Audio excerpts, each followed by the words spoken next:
तो दोस्तों कई बार हम चश्मा पहनते हैं। ये चश्मा जो होता है कई बार शौकिया तौर पे पहना जाता है, जिसे हम गॉगल कहते हैं। कई बार हम नंबर की वजह से, आंखों की रोशनी कमज़ोर होने की वजह से पहनते हैं और ये चश्मे वाइट होते हैं नॉर्मल। कई बार लोग इसको ब्लैक एंड वाइट, जिसे हम डे एंड नाइट भी बोलते हैं, डे नाइट का चश्मा भी पहनते हैं। पर क्या आपको पता है कि यह आपका जो चश्मा पहनने वाला होता है गॉगल, अगर काले रंग की हो तो आपको काफ़ी फ़ायदा पहुंचा सकती है। और वो किस केस में फ़ायदा पहुंचाती है? क्या आपका जीवन किसी रफ्तार के लिए वेटिंग में है, यानी कि आपके पास रेलगाड़ी तो है पर पटरी नहीं है? जी हाँ, ये कहावत होती है सिर्फ राहु खाना नंबर 6 वालों के लिए, क्योंकि राहु 6 खाना नंबर में जब बैठता है तो बहुत ही पॉजिटिव, यानी कि उच्च का राहु कहलाया जाता है।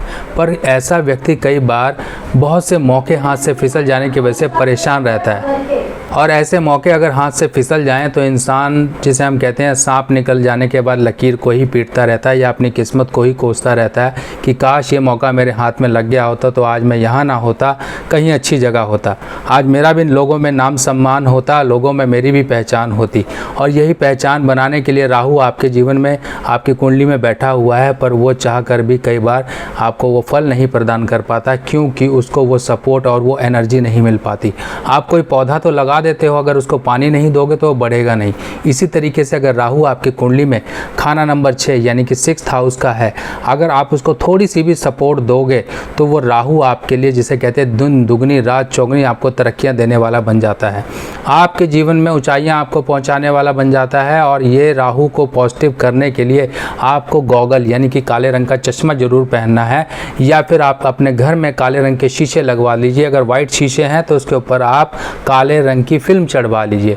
अब ये शीशा और ये काला रंग का आपस में संबंध क्या है, आपको मैंने बता तो दिया, इसके पीछे लॉजिक भी समझ लीजिए कि लॉजिक क्या होता है। देखिए, जो कांच होता है वो बुध से संबंध रखता है, और जो चश्मे में जो कांच होता है ये भी बुध है। और जो उसके ऊपर काला रंग चढ़ेगा वो शनि का रंग होगा। शनि और बुध जब एक साथ मिलेंगे तो समझ लीजिए आपकी बुद्धि तेज तर्रार हो जाएगी। और राहु जहाँ बैठा हुआ है ये बुध का ही घर है, क्योंकि छठा भाव, छठी राशि, कन्या राशि, यहाँ पर बुध का प्रभाव आता है। तो बुध को हम यहाँ पर एक तरीके से नेक कर रहे हैं, बुध को पावर दे रहे हैं, यानी कि बुध जो मकान का मालिक है, ज़मीन का मालिक है, उसको हम पावरफुल बना रहे हैं। अगर हमने बुध को पावरफुल बना लिया तो समझ लीजिए राहु को पावरफुल होने से कोई नहीं बचा सकता। हम डायरेक्ट राहु को नहीं उपाय करेंगे, हम यहाँ पर बुध के उपाय करके शनि की मदद पाके राहु को पॉजिटिव कर लेंगे, ताकि वो आपके लिए सही और सही समय पर सही फल देने वाला बन जाए, आपके जीवन में फ्रस्ट्रेशंस निकाल दे, आपके जीवन से फेलियर्स दूर हटा दे, आपको कामयाब इंसान बना दे। और राहु की कामयाबी, एक बात समझ लीजिएगा, राहु की कामयाबी जो होती है इंसान के जीवन में चुटकियों में आती है। चुटकियों में इंसान बड़ा बन जाता है, पर ये सब चुटकियाँ खाली ना बजें आपकी, उसके लिए आपको मेहनत और मौक़ों की तलाश करनी है। और मौका यानी कि अपने शिकार पे नज़र, अपनी जो आपकी फोकस है, आपकी विज़न है, उस पे नज़र। इसके लिए राहु के उपाय के लिए, राहु को पॉजिटिव बनाने के लिए हम उपाय करते हैं तेंदुए का, जिसे हम कहते हैं लेपर्ड। जी हाँ दोस्तों, आपको मैं दिखा रहा हूँ, ये लेपर्ड है, जिसे हम तेंदुआ बोलते हैं, जैगुआर बोलते हैं। और इसकी एक अटैकिंग पोजीशन से आप अंदाज़ा लगा सकते हो कि इसकी तेज़ रफ्तार कितनी है। क्यों राहु को तेज़ कहा गया है? क्योंकि उसके अंदर तेंदुए जैसी फुर्ती और तेज़ी होती है। हर एक चीज़ पर वो एकदम फुर्तीली बिजली की तरह वार करता है। यही राहु की खूबी है, और यही राहु की खूबी और एनर्जी को हम यूज़ करेंगे तेंदुए का, यानी कि लेपर्ड, जिसे जैगुआर भी कहा जाता है, तेंदुआ। इस तरह का आप कोई भी मार्केट से एक पीतल से बना हुआ तेंदुआ लेकर आइए और उसे अभिमंत्रित करा लीजिए। अभिमंत्रित करा के आपको ऐसे घर में, अगर आप घर में रख सकते हैं तो घर में रखिए, अपने ऑफिस टेबल में रख सकते हैं तो ऑफिस टेबल पे रखिए, कहीं पर भी आप इसे स्थापित करिए। तो अब ये तेंदुआ रखने के लिए डायरेक्शन क्या होगी, डायरेक्शन भी समझ लीजिए। डायरेक्शन क्या होनी चाहिए? डायरेक्शन देखिए, इसके लिए नॉर्थ डायरेक्शन, क्योंकि राहु जो छठे खाने में बैठा हुआ है वो नॉर्थ डायरेक्शन को दर्शाता है। अगर हम नॉर्थ डायरेक्शन में तेंदुआ ला के रख देंगे तो वहाँ पर एक आपकी वो डायरेक्शन को पॉजिटिव यानी कि बल मिलना शुरू हो जाता है, स्ट्रेंथ मिलनी शुरू हो जाती है जिस भाव में राहु बैठा हुआ है। और भी उपाय हैं, वो भी समझ लीजिए। ये एक एस्ट्रो वास्तु रेमेडी के तहत आपके लिए बहुत बेस्ट उपाय है। बाकी उपाय ये है कि आपको अपनी पॉकेट में 6 लेड की गोली सफ़ेद रंग के कपड़े में लपेट कर उसको सिलाई करके स्क्वायर शेप में छोटी सी आप अपनी पॉकेट में रखिए।